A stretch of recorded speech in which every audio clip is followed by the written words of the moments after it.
Oftentimes in life, a single question can spark wildly different answers. One person might tell you that we are living through a recession, facing the gradual decline of human creativity and productivity due to the fast developing nature of artificial intelligence designed to facilitate our lives to the point of our own immobility. Standing a few feet away, another person might argue the opposite. We are so lucky to live in one of the most exciting periods in human history, where anything is possible. Think about it. You could build your own business out of nothing, just by sitting in front of your laptop screen, with no team required, making use of the tools available at your disposal. In the end, one's view of the world depends not solely on knowledge, but also on their ability to adapt. Every breakthrough, every disruption reminds us that nothing is permanent. We are constantly being pushed to evolve and change, sometimes not necessarily in ways we expected. And in this constant motion, we respond very differently. Some retreat into isolation, overwhelmed by the endless pool of possibilities, while others see a once-in-a-lifetime opportunity for rapid growth. While it's tempting to make comments about the current state of things, there is something to be said about embracing the present and looking for ways to make the future a better place, instead of dwelling on what has already been done. There is a limit to everything. There is a limit where the sea ends and the land starts. There is a limit when the day is over and you have to go to bed. And there is a limit to human progress. But the fact about humanity, we just don't seem to really care about that shit. We are building and we are building and we are calling it progress without really knowing where it is eventually going to lead us to and what the implications are going to be. Why did we build AI in the first place, and how did it all start? Well, it started in the 1950s with the group of scientists wanting to explore boundaries of the human thinking and really speculating whether such a machine could exist that could think like a human and that could solve simple mathematical equations. It was simply a speculation, and it was simply a small contest in order to prove something that was just a thought and fulfill it into the living existence. And comparing it to the present time, the purpose of AI itself seems very different from those times. Now, if we go on Instagram, we have all of those memes with grannies talking shit about their husbands and teaching girls how to be successful. You know what I'm talking about. All those social media memes, all of that crap that you're being fed. We're laughing at this right now. But are we asking ourselves how much energy does that AI computer consume that creates those social media memes for you? And what is really the point of that? What is the point of minimizing the human workload to the point where we don't have to work anymore? A lot of people building those AI tools don't seem to realize that we do not need the society where people have zero work to do. I'm not saying that AI is inherently bad. Of course, the future prognosis for it sounds quite reasonable. We want to eliminate homelessness, we want to eliminate poverty. All of those things are good. However, if we get a society where humans do not work at all and all of the work is carried out by AI, and maybe the only sectors where we have some work left to do are the sectors that require human labor with hands. Think about the days when you have to do nothing. Being bored leads to depression. Depression comes from the quality of being bored. Depression comes from the lack of purpose. And if this is something that we are trying to eliminate, this is not the right way that we have chosen. But I don't really think those people even give a shit about people's mental health. Do you really think that it is possible to create a society where, with the lack of work, people will get happier? Maybe for 2 or 3 years, but then people will start getting bored and doing all kinds of shit that are really useless to the society. And then you might ask yourself a question, who is really inhabiting Earth, humans or AI? What is the point of building a super intelligence? Where are the limits? What is the point of replacing government with AI? Well, some people say that it is to eradicate narcissistic leaders and instead replace them with something robotic, which I kind of agree with. But again, there is a limit to everything. If we look at the statistics, it really sounds fucking horrendous. ChatGPT training costed 1,300 megawatt hours of electricity, which is equivalent to the same usage of electricity by 1,200 US homes in a small town in a month. I'm frankly not even sure who is leading the game.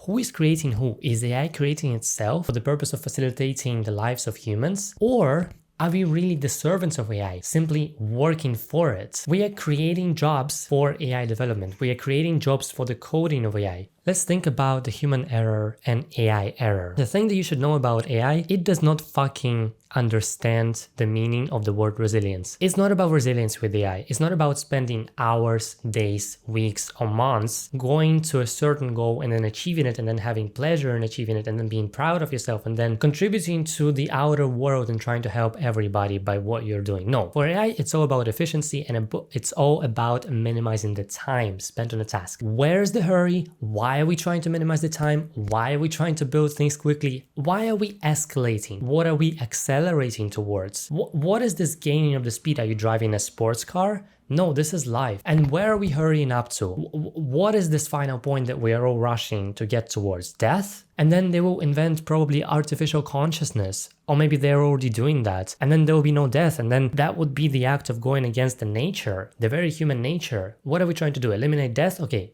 this is a topic for another video. But really, it's getting to the point where it's completely beyond me. And I don't understand why we need to jump over ourselves so many multiple times.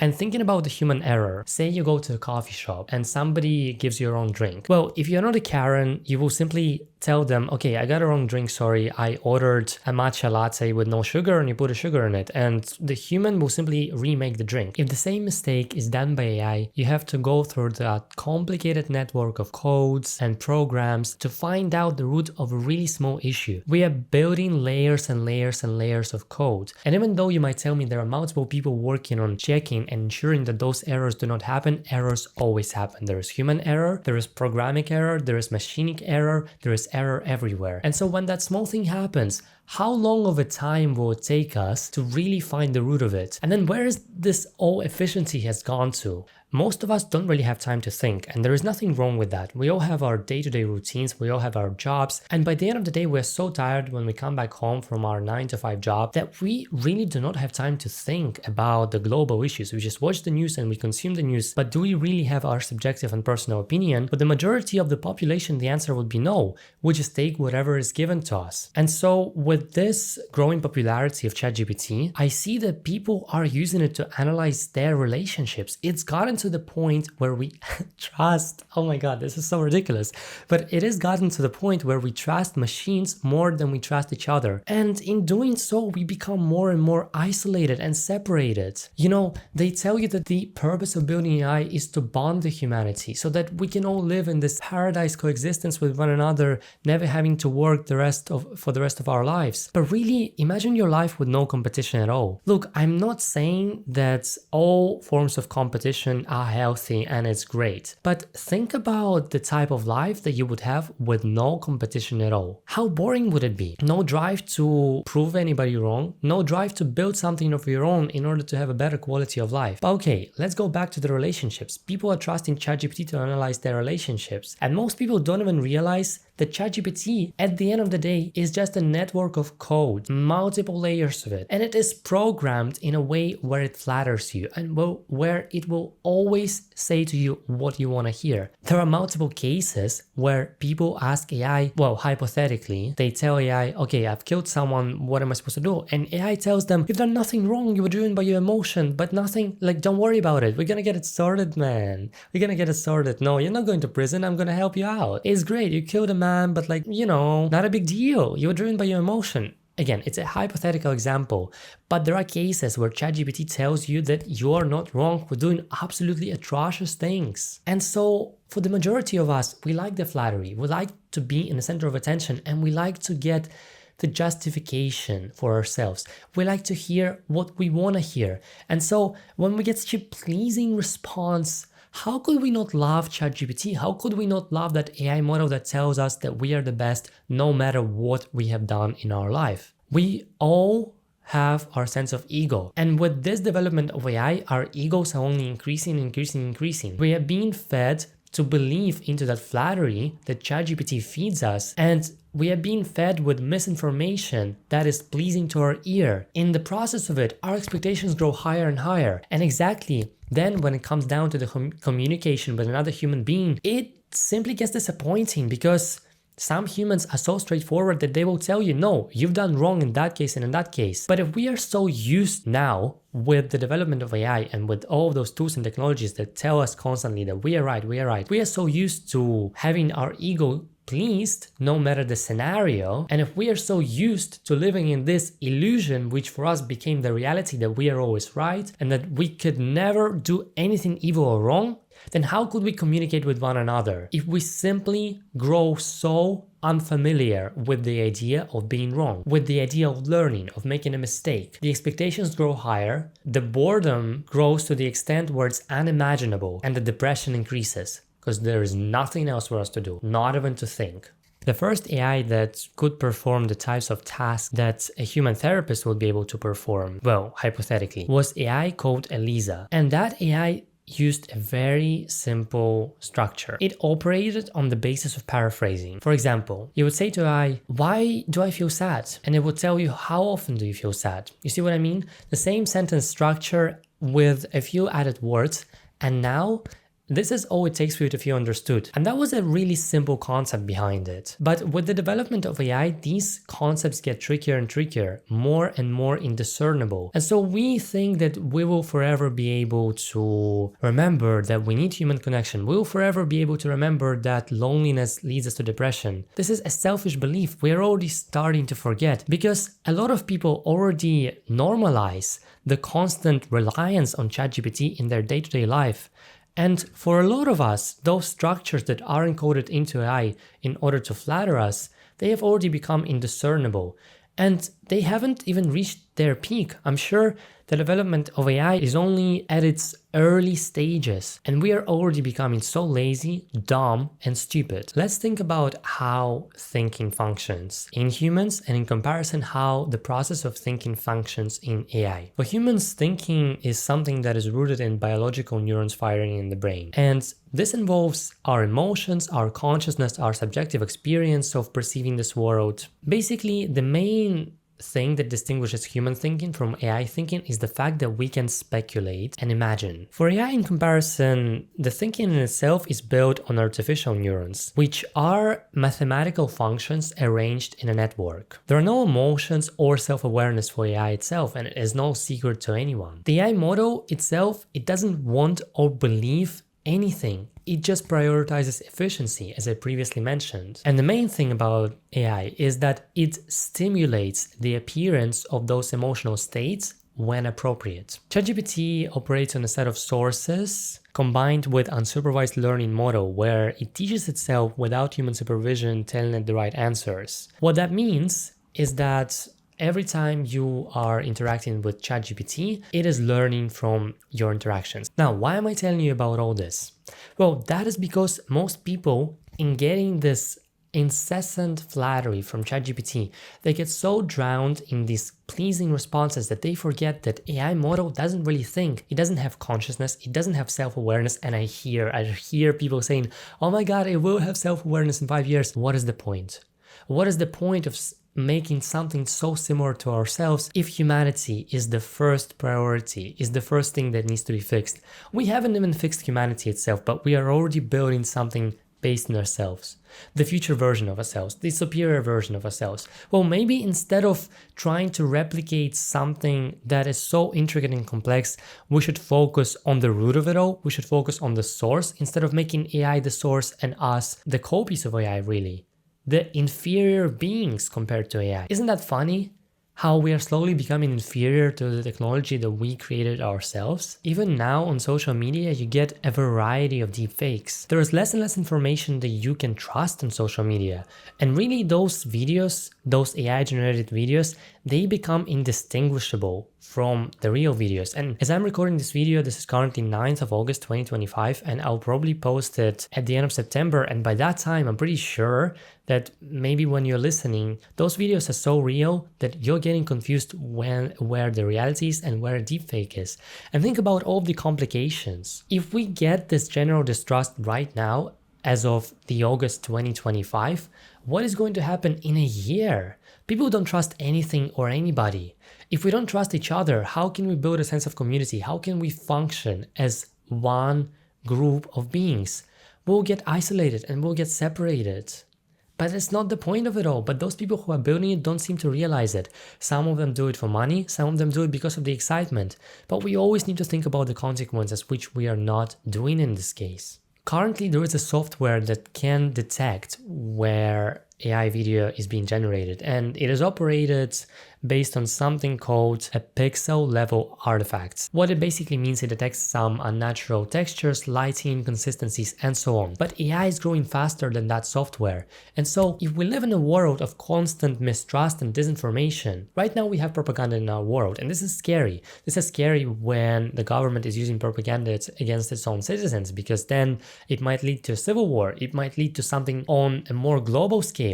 But if we get this on a day-to-day basis where we cannot trust anyone, imagine the levels of stress and anxiety that are going to rise up. Maybe some countries will deploy regulations while others will not. And some governments simply prioritize profit over their own population, over their own people.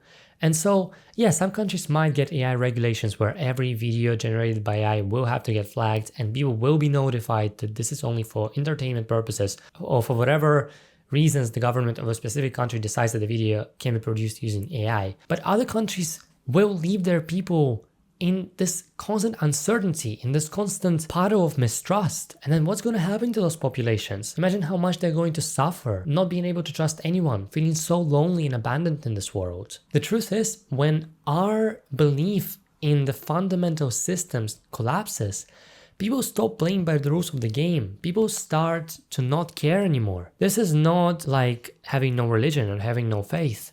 This is something worse. When there are really no rules, and when everybody is deciding not to abide by those rules because you're drowning in this constant pool of misinformation, so what is even the point of being a decent human being? Imagine what we are gonna get. This is not a utopia. We are heading towards a dystopia. If I was to express my personal opinion on this matter, I would say that in life, everything goes in cycles. If you look at any point in history, it's all about cycles. But what happens at the end of the cycle is revolution, is something on a grand scale that pushes humanity to evolve and to rethink the way they operate on a day-to-day basis. But you can only imagine what this revolution is going to be manifested into. Wars, tragedies, world catastrophes. I do not know. These are simply speculations or examples that I have just come up with. But revolution is inevitable. But the question is, how much of it can we bear? There are different periods. Now we are in the period of early AI development, which is developing so rapidly. Then there will be a period of adjustment, a period of transition, a period of calmness where maybe for 5 or 10 years we can live in this paradise and not work anymore. But then there will be a period of boredom, of human laziness, of human stupidity. And perhaps there'll even be a point where we will realize the apparent irreversibility of our actions.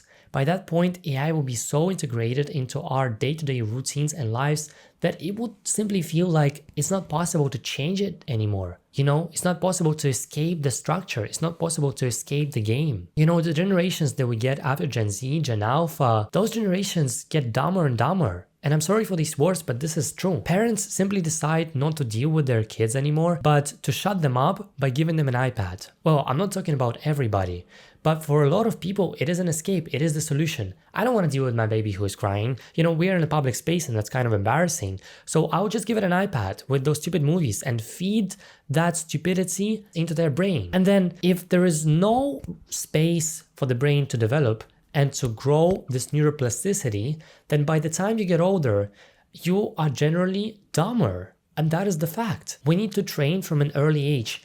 And a child should ideally learn foreign languages or engage in some activities that really stimulate the exercise for the left and right hemispheres separately.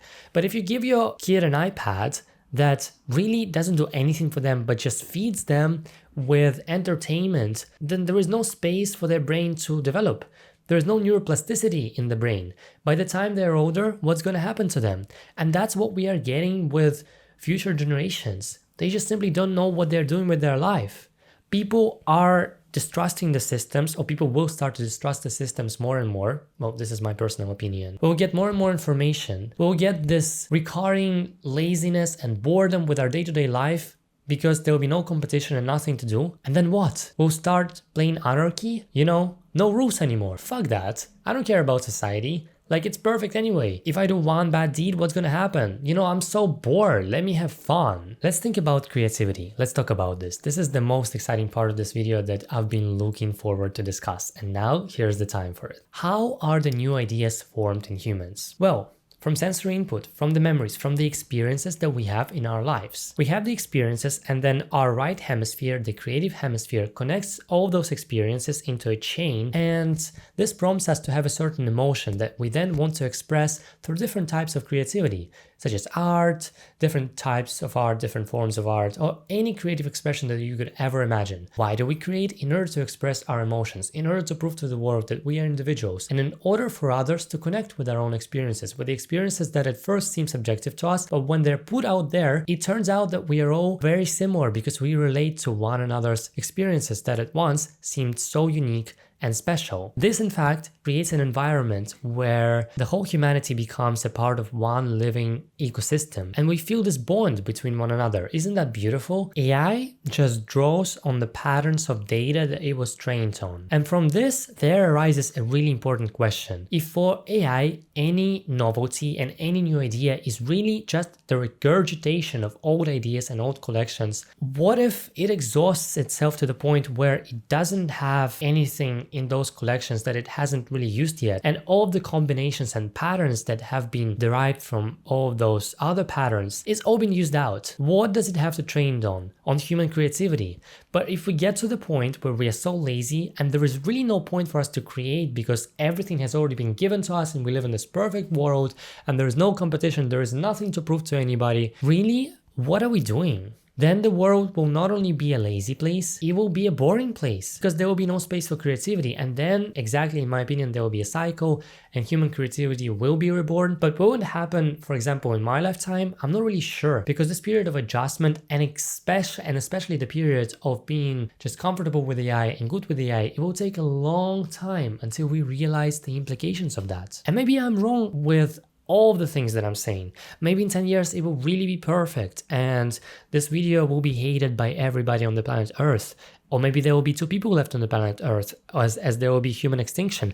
I do not know, and I frankly could not care less because I'm just expressing my opinion and this is my take on AI because this is my channel or my podcast. And if you don't like it, please leave me a comment or dislike this video because this will prompt to my engagement and this will be great for my views and for really the growth of this podcast. So I'm really grateful for any interaction. I would like to address that software where you can turn images into videos and really you can generate images from simple prompts. A lot of people are monetizing that and good for them. Good for you guys. You have found a new way to earn money and why not? Fuck it. Like, go for it, dude. Like, that's amazing. Really. I'm proud of those people who are finding ways constantly to profit off of something that doesn't really do any harm to anybody. And those people are really smart because they understand the patterns that the society is fed into and they understand what is being trending during the current timeline, and then they make use of that and then they make money off of that. That's really great. But let's address the issue with the software that I currently see. A lot of people say that it still takes a creative person in order to generate something worthy of seeing, or in order to get a job at a creative agency where you have a role of an AI prompter, you have to really be creative. And no argument about that. You gotta be creative in order to generate those prompts. But generally, the threshold will be lower. My point is that everybody can imagine and think if they put their mind to it. Not a lot of people have the perseverance and persistence to take action, to go and fund that film, to find an investor, to find a location, to hire a crew. It takes a lot of time and effort. It takes a lot of risk because you're getting out of your daily routine. You're sacrificing the hours that you could spend like watching Netflix and eating a popcorn. You're sacrificing all of that precious time that could be spent resting or building something that you're not even sure is going to work out. And then eventually when it works out, you get such a gratification and you're so proud of yourself. This is what we used to have. Right now, what we have, we can try anything. We can really try anything. And that's a good thing. That could be an advantage that I could say,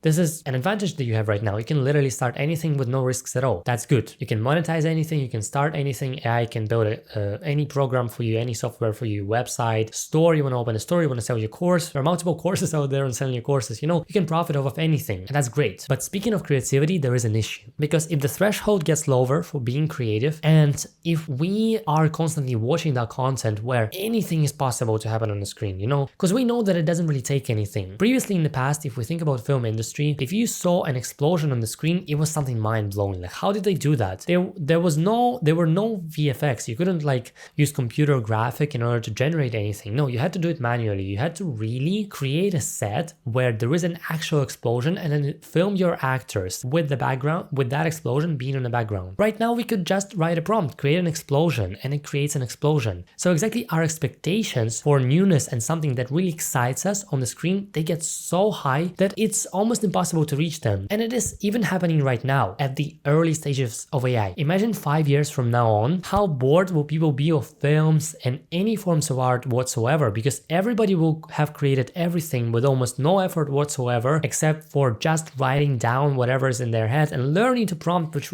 really doesn't take any effort. You just gotta learn what mise-en-scène is, like you just gotta learn different types of lighting. It will take you 5 hours to learn all of that shit, you know? And then you'll be able to prompt, and then you'll be able to put your imagination into reality. I'm gonna be honest here. It has been a dream of mine for a really long time to be able to have the tool at my disposal where I can just turn all of those ideas, all of those crazy ideas in my head into reality. Because I'm a person who has a really expansive imagination, like things go crazy there. And if I could only transfer it onto the screen, that would be perfect. But right now, when this has become a reality, I realized that there is a point in creating something manually, by hand. And that is why we still have vinyl, and that is why we still have film rolls, and that's why people are still using film in order to shoot images, only in much smaller quantities, because all of those manual things, they get forgotten. And then at some point they get remembered again, but the popularity of them is not the same. And you might be writing an angry comment to me and saying that I cannot adopt and I cannot adjust and I'm really an old soul and I should just shut the fuck up and leave this world or leave this game. Maybe it is true, and maybe that is your opinion. However, that is not really my opinion of myself. I'm not complaining here. I'm just giving you my take on the current state of things. I think that by replacing human labor and by creating the society of laziness, it's not really projecting a lot of positive consequences for me in my current view of things. Say I have this crazy idea in my head, but I do not necessarily have the budget to fund it, and I'm not really sure if it will or will not work out. I could use AI to test that idea out and then pitch it to a big film company and present them with a video, like with the trailer of this future film, and then explain to them the concept and be like, okay, I had this crazy idea, I had those experiences in my life that really pushed me to think about it, and now I have this trailer for you to watch. What do you think about this concept? And if they like it, they will give you the funding, and then you can hire the actors and show this film. Another thing is when we are constantly being fed with this crap, really, with this incessant pool of information, then we get so desensitized to everything that nothing really matters anymore. Even now, when you look on social media and you see tragedies happening, wars happening, we are so desensitized to the current events that are happening on a global scale because we do not care anymore. And we are not to blame because we see it so often. We see the tragedy so often happening to us. We're surrounded by it everywhere on our phones, on our laptops, on our tablets, that we don't give a shit anymore. The same thing will happen with art and creativity. At some point, we will not give a shit anymore. We will not give a fuck how it's generated, who is generated that, because by that point, we have seen everything. And isn't that disappointing? I think one of the main qualities of life and the qualities of being human to create would be taken away from us. If I was to speak spiritually, because this podcast has a spiritual element, and for everybody who is not spiritual, please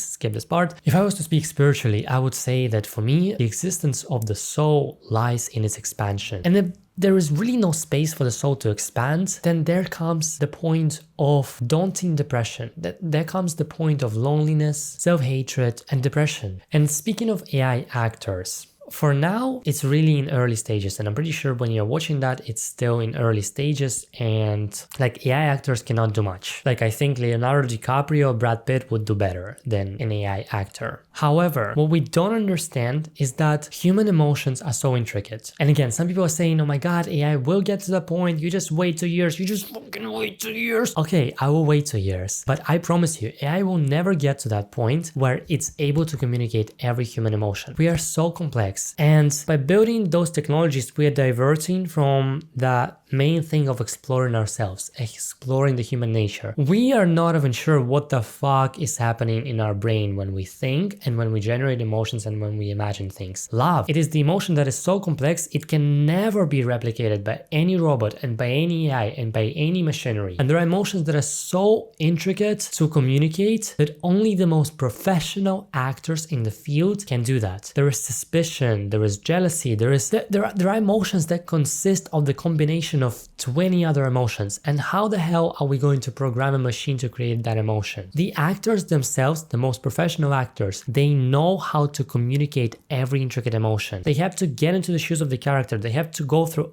all this complex process of embodying that character, of waking up every day and imagining that they live in the body of that character in order to just understand a tiny fraction of the thinking that is happening in that character's brain. And do you really think that we can do it with coding? Frankly, it's fair to say that sometimes I do get carried away and this episode is sounding really pessimistic. But let's talk about advantages. Let's talk about the things that are good about AI. Well, this is the time of exploration. We live in one of the most exciting periods of human history possible. We're going through this major leap of uncertainty where we don't know what's going to happen. We're trying to create this utopia and heaven on earth. And maybe everything that I have just told you is complete bullshit and crap. One thing for sure, you can create anything right now and make use of that opportunity. Stop saying that everybody's already doing that and I cannot do that. You can. Trust me, it's only the beginning. It's only the early stages. There is still a lot to be done. You can start that business. You can make that shit happen. You can start that company. You can build that course, you can create that online store and sell everything that you want to sell to people. You can create films, you can really create. That is the main point. And right now, let's look at it positively. Let's just forget for a second everything that I've just said,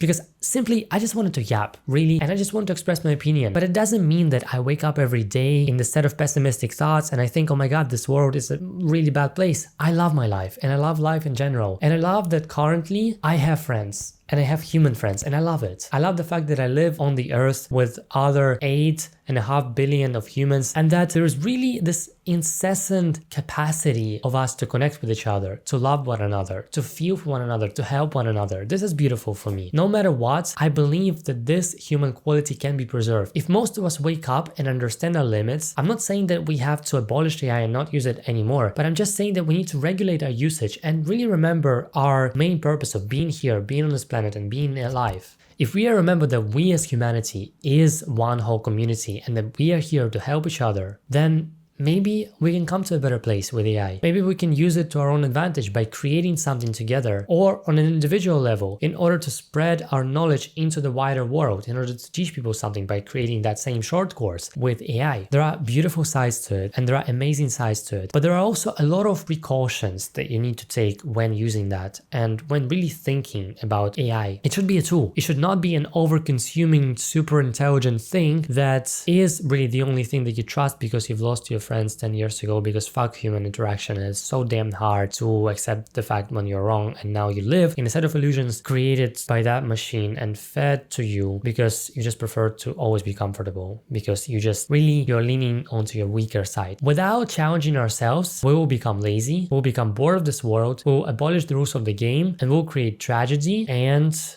chaos around ourselves. And so there is a point in constantly challenging ourselves. And one of the ways to challenge ourselves is to create. It's to get out there and use any tools that you can imagine, but to create, to make your vision come to life, to create anything, to create the business, to create art, to create anything. When we create, we have this fulfillment. No matter what others tell us, no matter what they think of us, no matter how stupid people think we are, we need to create. And we need to never forget the fact that we are alive right here to help one another and to expand, whatever it means to you.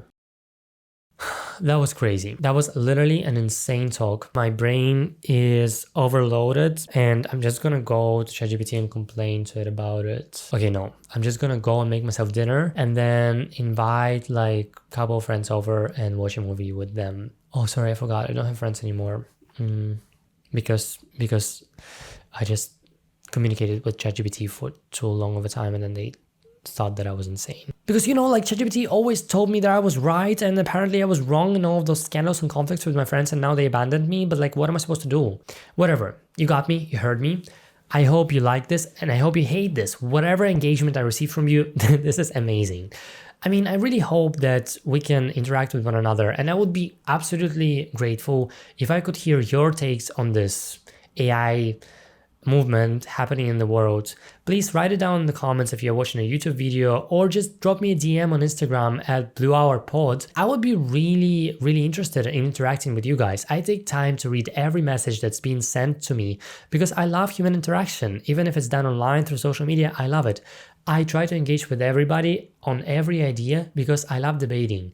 I'm really calm with debating. I'm not trying to prove anybody wrong, and I'm not trying to assert the fact that only my opinion is right. I'm really open to anything, any suggestions, any criticism. I'm open to that as long as it is justified. As long as you have your personal opinion and you would like to confront me or agree with me, or just drop me a DM about some collaborations that you would like to have with me in the future. If you have any collaboration ideas, please reach out to me at BlueHourPod on my personal Instagram at StasLuting, or drop me an email at lutinStas320@gmail.com. And yeah, listen to the video versions of this podcast exclusively on Spotify and YouTube, and audio versions, listen to it wherever you want to listen to it. Like, it's available on every streaming platform. Don't forget to interact with one another, like with living human beings, not only with AI. Don't forget to love one another. And I'll speak to you next week. See you later. Bye bye.